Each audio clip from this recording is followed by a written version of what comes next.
20 ang sugatan sa salpukan ng elf truck at trailer truck sa EDSA Muñoz, Quezon City. Dahil sa lakas ng banggaan, tumila po ng ilang sakay ng elf truck.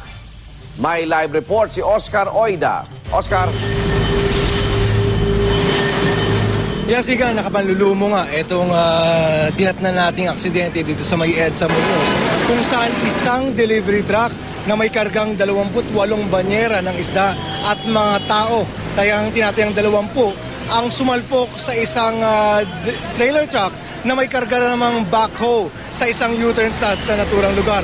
Ayon sa report ng MMDA ay tumatawid daw yung naturang trailer truck nang tumbukin nito namang paparating na may kabilisan na delivery truck.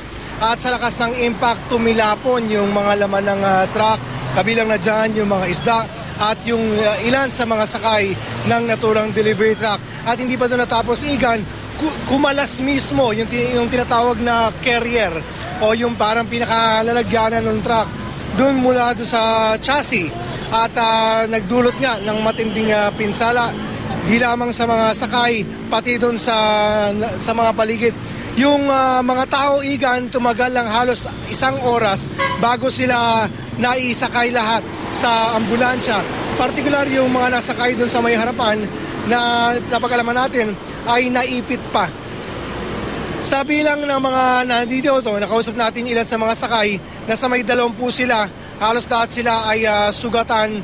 Kung hindi grabe, mayroong mga tama, bali sa braso, sa paa, mga sugat sa iba't ibang parte ng katawan.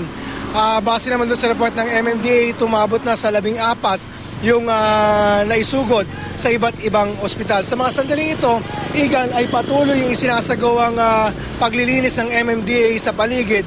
Mangyari alam naman natin, nagkalat yung mga isda, yung mga bubog ng salamin, patuloy niaalis sa kalsada. Bagamat yung 2 truck na na-involve sa aksidente ay naialis na sa pagkakaharang sa mga sandaling ito. Igan?